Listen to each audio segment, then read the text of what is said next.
صلی اللہ علیہ وسلم وخیر الامور عوازمها وشر الامور محدثاتها وكل محدثة بدعة وكل بدعة ضلالة وكل ضلالة في النار أو كما قال صلى الله عليه وسلم وبالإسناد المتصل منا إلى المصنف الإمام أبي عبد الله محمد بن إسماعيل بن إبراهيم بن مغيرة بن بردزبة الجعفي اليماني رضي الله تعالى عنه نفعنا بعلومهم آمين. رب اشرح لي صدري ويسر لي أمري واحلل عقدة من لساني يفقهوا قولي رب زدني علما. اللهم اغفر للمؤمنين والمؤمنات والمسلمين والمسلمات الأحياء منهم والأموات إنك سميع قريب مجيب الدعوات يا رب العالمين. وبه قال حدثنا الحميدي قال حدثنا سفيان قال حدثنا يحيى بن سعيد الأنصاري قال أخبرني محمد بن إبراهيم التيمي أنه سمع علقمة بن وقاص الليثي يقول سمعت عمر بن الخطاب رضي الله عنه على المنبر يقول سمعت رسول الله صلى الله عليه وسلم يقول إنما الأعمال بالنيات وإنما لامرئ ما نوى فمن كانت هجرته إلى دنيا يصيبها أو إلى امرأة ينكحها فهجرته إلى ما هاجر إليه. یہ حدیث نیت ہے. اس حدیث کا نام حدیث نیت اور دوسرا اس کا نام طلیعۃ الکتب. طلیعۃ الکتب کتابوں کا طلیعہ. طلیعہ فوج کی اس جماعت کو کہا جاتا ہے جو بڑی فوج کے آگے آگے چلتی ہے، جس کو مقدمۃ الجیش کہا جاتا ہے. فوج کے آگے آگے ایک چھوٹی سی جماعت چلتی، راستہ وغیرہ، بڑے فوج کے ٹھہرنے کی جگہ، اس کے ضروریات کا انتظام کرنے کے لیے اس کو طلیعۃ الجیش کہتے ہیں، اسی کو مقدمۃ الجیش کہتے ہیں. تو انما الاعمال بالنیات والی حدیث یہ طلیعۃ الکتب ہے، کتابوں کا مقدمۃ الجیش. اکثر مصنفین اپنے کتاب کے شروع میں اس حدیث کو بیان کرتے ہیں انما الاعمال بالنیات کو. نیت کا مسئلہ کل بتلا دیا تھا کہ انما الاعمال بالنیات کے اندر یہاں بالنیات جار مجرور سے مل کر کس کے متعلق ہے؟ یہ شافعیہ حضرات کی یہاں یہ متعلق ہے صحت کے. اے تصح الاعمال بالنیات، نیت کے ذریعے عمل صحیح ہوگا، اگر نیت نہیں کرے گا تو اس کا عمل صحیح نہیں ہوگا. حنفیہ کی یہاں بتلایا تھا کہ ثواب الاعمال، عمل کا ثواب موقوف ہے نیت پر. اگر نیت کرے گا تو اس عمل پر ثواب ملے گا، اور نیت نہیں کرے گا تو اس عمل پر ثواب نہیں ملے گا، عمل ہو جائے گا. اصل میں عمل کی دو قسمیں ہیں. نمبر ایک اعمال مقصودہ اور نمبر دو اعمال غیر مقصودہ جو وسیلہ اور ذریعہ ہوتے ہیں. نماز، روزہ، حج، زکوٰۃ یہ سب کے سب اعمال مقصودہ کہلاتے ہیں. مقصود بالذات ہے، نماز پڑھنا، روزہ رکھنا، حج کرنا، زکوٰۃ دینا. اور وضو اور غسل یہ اعمال مقصودہ نہیں ہیں، بلکہ وضو اور غسل یہ ذریعہ اور وسیلہ ہے نماز پڑھنے کے لیے، تلاوت کرنے کے لیے، طواف کرنے کے لیے. آدمی پاک ہوگا، وضو کیے ہوا ہوگا تو نماز پڑھ سکتا ہے، وضو نہیں کیے ہوگا تو نماز نہیں پڑھ سکتا ہے. تو یہ اعمال غیر مقصودہ کہلاتے ہیں، یہ وسیلہ اور ذریعہ ہیں. اور نماز، روزہ، حج، زکوٰۃ وغیرہ یہ سب کے سب اعمال مقصودہ ہیں. تو اب اعمال مقصودہ میں تو نیت ضروری ہے، یعنی نماز، روزہ، حج، زکوٰۃ سب میں نیت کرنا ضروری ہے. لیکن جو اعمال مقصودہ نہیں ہیں، غیر مقصود وسیلہ اور ذریعہ ہے، اس میں نیت ضروری ہے یا نہیں ہے؟ تو شواف حضرات فرماتے ہیں کہ اس میں بھی نیت ضروری ہے. بغیر نیت کے کوئی وضو کرے گا تو اس کا وضو نہیں ہوگا. حنفیہ فرماتے ہیں کہ بغیر نیت کے اگر وضو کرے گا تو وضو ہو جائے گی، لیکن اس وضو پر کوئی ثواب نہیں ملے گا. مفتاح الصلاۃ بن جائے گی، اس وضو سے نماز پڑھنا صحیح، قرآن چھونا صحیح اور اسی طریقے سے طواف کرنا صحیح، مگر اس وضو پر کوئی ثواب نہیں ملے گا۔ اور اگر نیت کر کے وضو کرتا ہے تو پھر اس وضو کے اوپر ثواب بھی ملے گا، اس سے نماز بھی پڑھنا صحیح ہو جائے گا اور ثواب بھی ملے گا۔ یہ حنفیہ کی رائے ہے۔ دوسرا مسئلہ یہاں یہ سمجھنے کا ہے کہ نیت عبادات میں بھی ہوتی ہے اور مباحات میں بھی نیت ہوتی ہے۔ مباحات سے مراد وہ کام جو مباح اور جائز ہے، مہمانوں کو لے دے، وہ کام جو مباح اور جائز ہے اس میں نیت ہوگی یا نہیں، جیسے کھانا کھانا جائز ہے مباح ہے، کپڑا پہننا جائز ہے مباح ہے، تجارت ویبسا بانیجیو کرنا جائز ہے مباح کام ہے۔ تو ان کاموں کے اندر بھی نیت کی ضرورت ہے یا نہیں؟ کہا نیت کی ضرورت ہے۔ اگر اس میں اچھی نیت کرے گا تو دنیا کا مباح کام بھی ثواب کا کام بن جائے گا، اور اگر بری نیت کرے گا تو وہ گناہ کا کام بن جائے گا۔ مثلاً ایک آدمی کھانا کھاتا ہے، وہ کھانا اس لیے کھاتا ہے کہ اے اللہ میرے بدن میں طاقت ہوگی، کھانے سے قوت ہوگی، اس طاقت سے میں تیرے دین کا کام کروں گا، عبادت کروں گا، دین کا کام کروں گا، تو یہ کھانا بھی عبادت ہو جائے گا۔ اسی لیے حدیث میں آتا ہے، آئندہ پڑھو گے، کہ بیوی کا خرچہ شوہر کے اوپر ضروری ہے، نان نفقہ جس کو بولتے ہیں، بیوی کا خرچہ شوہر کے اوپر ضروری ہے۔ حضور پاک صلی اللہ علیہ وسلم نے جب صدقہ کی فضیلت بیان کیا تو اس وقت میں بہت سے لوگ صدقہ کرنے لگے۔ حضور پاک صلی اللہ علیہ وسلم نے فرمایا کہ وہ لقمہ جو تم اپنے بیوی کے منہ میں اٹھا کر کے دیتے ہو، اگر تم نیت اچھی کر کے لقمہ کھلاؤ تو وہ بھی تمہارے لیے صدقہ کا ثواب ہوگا۔ تو بیوی کو کھانا کھلانا یہ نیت رکھے، اللہ یہ میرے نکاح میں آئی ہے، اس کی ذمہ داری میرے اوپر ہے، اللہ اس حق کو میں ادا کر رہا ہوں، تو اس نیت کے ساتھ اگر کھلاؤ تو بیوی کو کھلانا بھی کیا ہوگا، صدقہ کا ثواب رکھتا ہے۔ تو مباح کام اگر اس میں آدمی اچھی نیت کر لے تو وہ کار خیر بن جاتا ہے، اس پر ثواب ملتا ہے، اور اگر بری نیت کر لے تو وہ الٹا گناہ بن جاتا ہے۔ کھانا اس لیے کھا رہا ہے، طاقت ہوگی تو رات میں اٹھ کر کے چوری کروں گا، ڈکیتی کروں گا، قوت اور طاقت سے دوسرے پر ظلم کروں گا، دوسرے کی زمین قبضہ کر لوں گا، دوسرے کے بہو بیٹیوں پر حملہ کروں گا۔ اگر نیت بری کر کے وہی مباح کام کرتا ہے تو یہ گناہ بن جائے گا۔ تو عبادت میں بھی نیت ضروری ہے، اب مباح کام کے اندر بھی نیت ضروری ہے۔ جائز، مباح سے مراد جائز کام، مباح کام میں اگر اچھی نیت کرے گا تو ثواب ملے گا، اب بری نیت کرے گا تو گناہ ہوگا۔ اب تیسرا ایک مسئلہ پیدا ہوا کہ گناہ کے کام میں بھی نیت ہو سکتی ہے یا نہیں۔ یہاں تو کہا انما الاعمال بالنیات، ہر عمل میں نیت، ہر عمل میں نیت، تو گناہ کا کام بھی تو ایک عمل ہے، ایک کام ہے، تو گناہ کے کام میں بھی نیت ہوگی یا نہیں ہوگی؟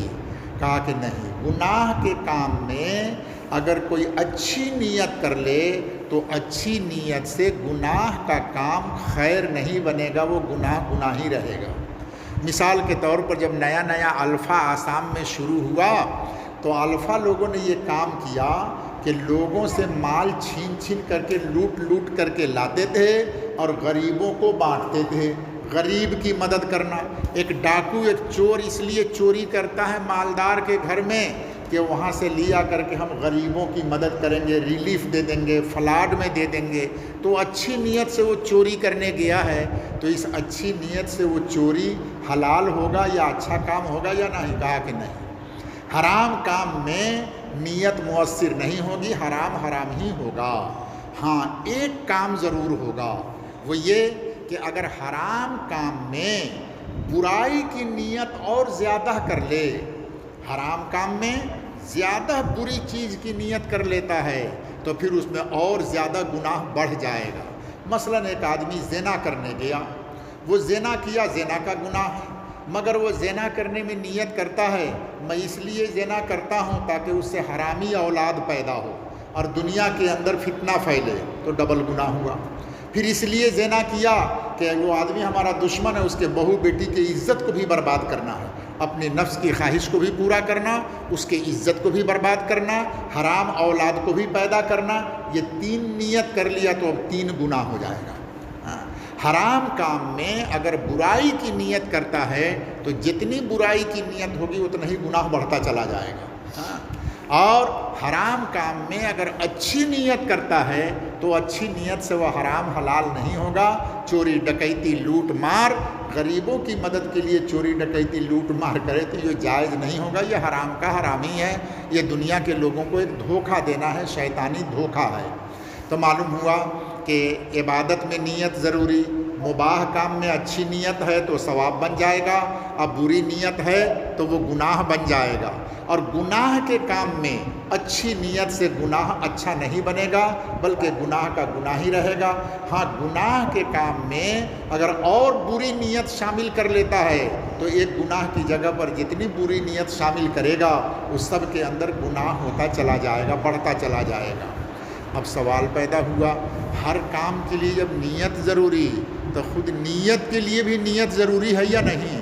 نیت تو ایک کام نہ نہیں ہے، نیت کرنا بھی تو ایک کام ہے، اور ہر عمل کے لیے نیت، تو نیت کے لیے نیت کی ضرورت ہے یا نہیں؟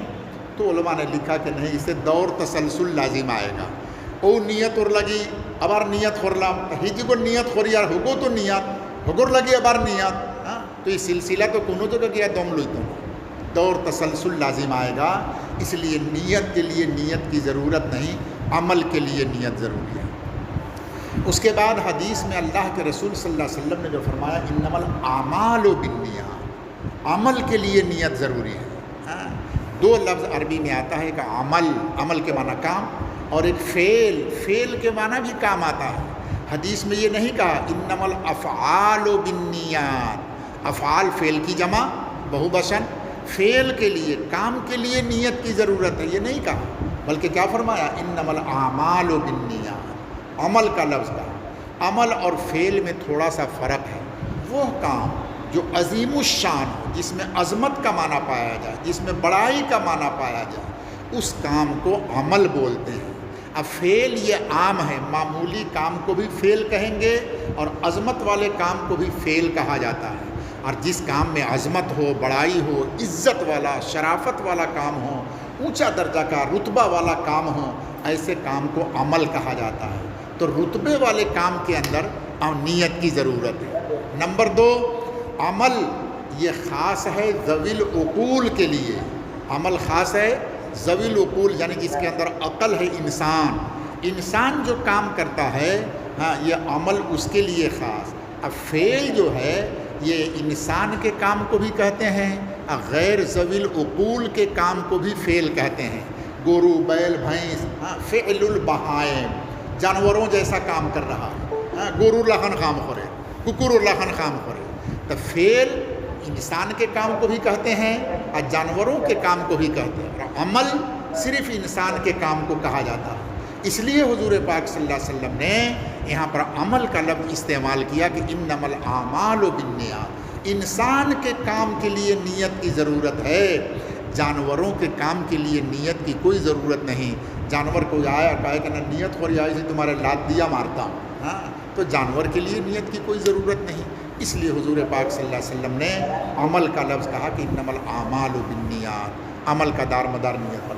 وہی وہ تو تمہارا سواری ہے اتنا نہیں کھاؤ نا، کھاؤ نا ہی نہیں، تمہیں کھاؤ نا تو جاؤ گیا تمہارا دیر ہوئی۔ اللہ رب شکریہ، جزاک اللہ۔ وہ جنائیو بادے ہمارے کنتو کلا ہوئی سے اور بادے ہمیں کلا جائیتا ہمارے نیتائے کھاؤ نہیں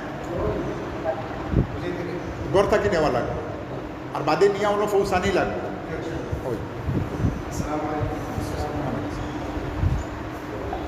انہوں نے فاضل سار ہوئی سے رہے یہ کو خواہ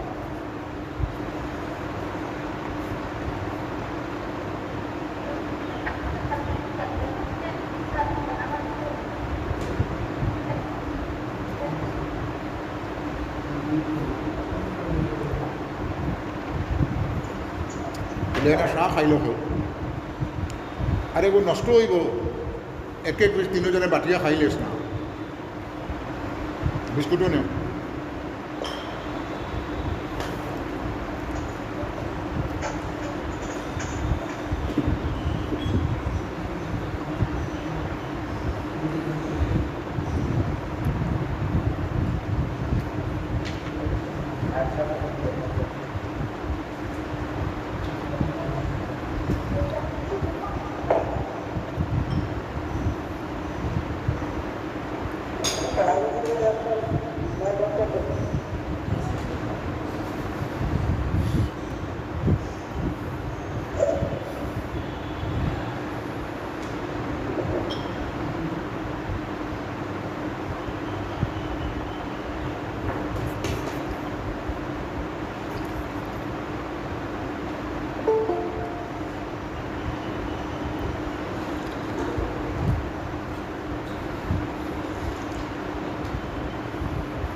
انما الاعمال بالنیات، عمل کا دار مدار نیت کے اوپر ہے۔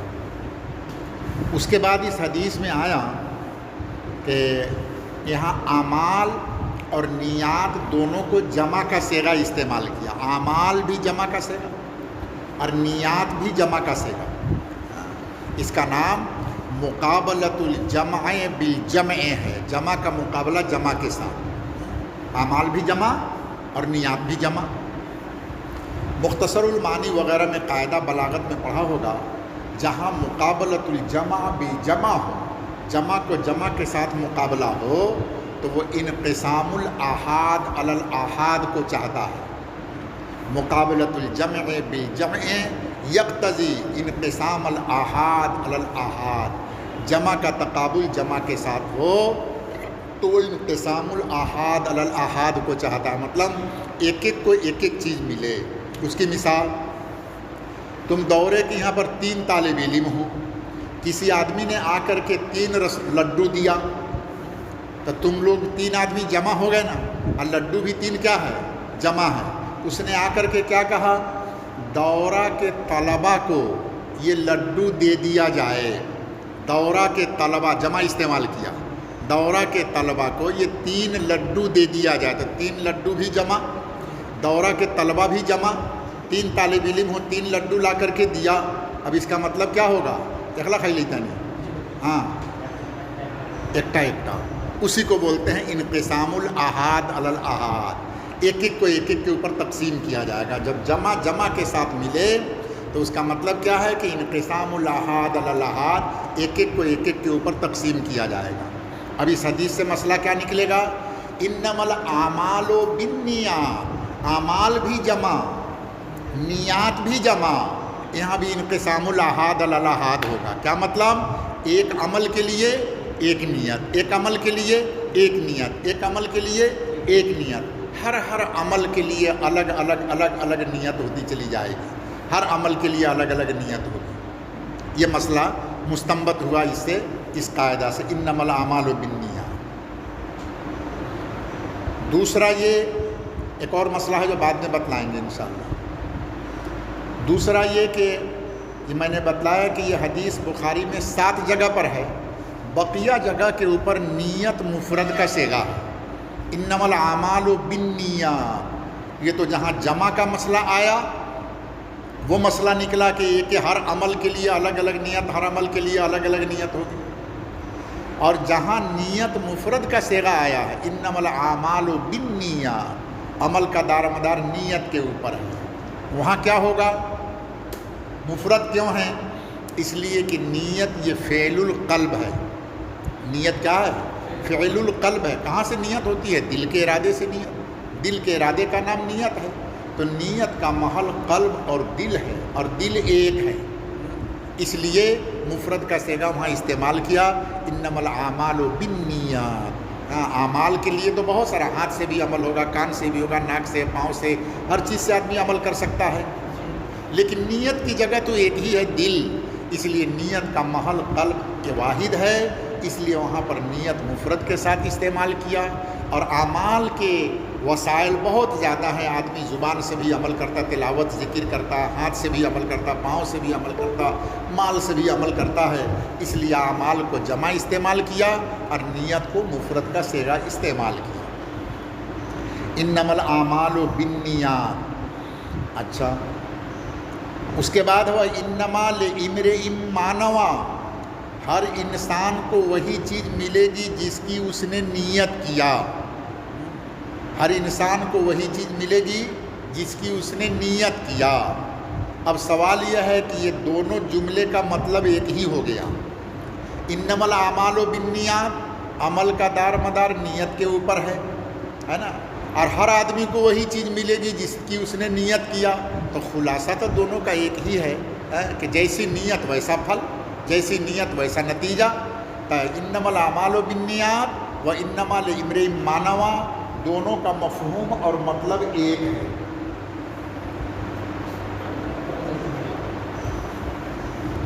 دونوں کا مفہوم اور مطلب کیا ہے؟ ایک ہے۔ نیت کے اوپر عمل کا دار مدار، ہر آدمی کو وہی ملے گا جس کی اس نے نیت کیا، تو تو وہی تو ہوا کہ نیت کے اوپر دار مدار ہوا۔ اس لیے اس جملے میں اختلاف ہو گیا کہ یہ دوسرا جملہ انما لامرئ ما نوى یہ پہلے جملہ کی تاکید ہے یا یہ تأسیس ہے۔ مختصر المعانی دروس البلاغت وغیرہ میں پڑھا ہوگا، ایک چیز ہوتی ہے تاکید، کلام میں قوت پیدا کرنے کے لیے کلام کو مکرر لایا جاتا ہے، تاکید پیدا کیا جاتا ہے تاکہ کلام کے اندر قوت پیدا ہو۔ زیدن زیدن، زید نے بیٹا ہو زید، مضبوطی قوت بتلانے کے لیے مکرر لایا جاتا ہے، اس کی بھی ضرورت ہے۔ کبھی کلام میں تاکید پیدا کی جاتی ہے، اور ہمیں خویر خویر ہمیں جسلا خویر خویر دوئی مرتبہ خوار مطلب کی تھا کلام میں قوت پیدا کرنا، تاکید پیدا کرنا ہے کہ ضرور بالکل اس میں کوئی جھوٹ بات نہیں ہے، میں یقینی کیا۔ تو یہ دوسرا جملہ پہلے جملہ کی تاکید ہے۔ بعض محدثین کی رائے کہ یہ دوسرا جملہ پہلے جملہ کی تاکید ہے، اور تاکید کر کے یہ بتلاتے ہیں کہ آدمی کو اپنی نیت ٹھیک رکھنا چاہیے، اور آدمی کو وہی چیز ملتی ہے جس کی اس نے نیت کیا ہے۔ لہذا نیت کا مسئلہ مضبوطی کے ساتھ آدمی کو ٹھیک رکھنا چاہیے تاکید کے لیے۔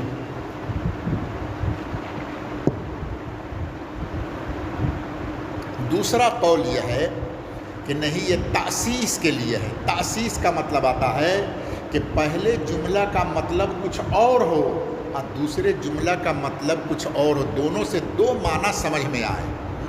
علماء نے یہ کہا ہے کہ جہاں پر کلام کو تأسیس پر محمول کرنا ممکن ہو وہاں کلام کو تاکید پر محمول نہ کیا جائے۔ تأسیس کے معنی فائدہ جدیدہ، پہلے جملہ سے طالب علم کو ایک فائدہ معلوم ہوا اور دوسرے جملہ سے نیا دوسرا فائدہ معلوم ہوا، تو دو فائدہ ملنا زیادہ بہتر ہے یا ایک ہی فائدہ کا مقرر ہونا بہتر ہے؟ دو چیز نئی نئی ملی۔ اس لیے تأسیس کے معنی کیا ہے؟ پہلے جملہ کا مطلب کچھ اور ہے اور دوسرے جملہ کا مطلب کچھ اور ہے۔ طالب علم کو دو فائدہ ملا، پہلے جملہ سے ایک چیز سمجھ میں آیا اور دوسرے جملہ سے دوسری چیز سمجھ میں آئی، تو دو قسم کا جب علم حاصل ہوا تو یہ تو بہتر چیز ہے۔ اسی لیے ایک جماعت کی رائے کہ یہ دوسرا جملہ تأسیس کے لیے ہے، تاکید کے لیے نہیں۔ اب تأسیس کا مطلب کیا کہ یہاں نیا کیا معنی سمجھ میں آیا؟ پہلے جملہ سے یہ معنی سمجھ میں آیا کہ ہر انسان کو وہی چیز ملے گی جس کی اس نے نیت کیا، اور وَإِنَّمَا لِامْرِئٍ مَّا نَوَىٰ سے بتلایا کہ ہر انسان کو وہ چیز ملے گی جس کی اس نے نیت کیا، یعنی تعدد منوی کی طرف اشارہ کیا۔ اس سے تعدد منوی کی طرف، ہر انسان جتنا نیت کرے گا تمام نیت کا ثواب الگ الگ ملے گا اس کا۔ منوی کے اندر تعدد پہلے بتلایا تھا، انقسام الاحاد علی الاحاد انما الاعمال بالنیات، ایک عمل کے ساتھ ایک نیت، ایک عمل کے ایک طالب علم کو ایک لڈو، ایک طالب علم کو ایک لڈو، تو ایک عمل کے ساتھ ایک نیت، ایک عمل کے ساتھ ایک عمل۔ نماز پڑھنے گئے تو نماز ہی کی نیت کر کے نماز پڑھیں گے، درس گاہ میں پڑھنے کے لیے بیٹھے تو پڑھنے کی نیت کر کے بیٹھیں گے، ایک عمل ایک نیت۔ روزہ رکھنا ہے تو ایک روزے کی نیت کر کے روزہ رکھیں گے۔ اب اس دوسرے جملہ سے بتلاتے ہیں ایک نیا فائدہ کہ نہیں، ایک عمل کے ساتھ بہت سی نیت ہو سکتی ہے، اور بندہ جتنی نیت کرے گا لِكُلِّ امْرِئٍ مَّا نَوَىٰ، وہ جتنی نیت کرے گا اتنا ثواب اس کو ملے گا۔ عمل ایک ہو اور نیت بہت سارا ہو جائے تو سارے نیتوں کا ثواب ملے گا۔ سمجھ میں آیا نا؟ اسی لیے حدیث میں آتا ہے نیت المؤمن خیر من عملہ، مومن کی نیت اس کے عمل سے بہتر ہے۔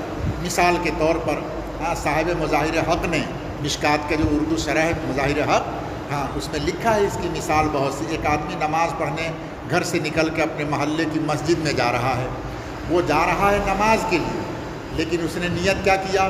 میں نماز کے لیے جا رہا ہوں، راستہ میں کوئی تکلیف دینے والی چیز ملے گی تو اس کو بھی ہٹا دیں گے، کوئی بیمار ملے گا تو اس کی عیادت بھی کر لیں گے، کوئی بزرگ ملیں گے تو ان کو سلام بھی کر لیں گے، کوئی جنازہ ہو جائے گا تو جنازے کی نماز میں شریک بھی ہو جائیں گے۔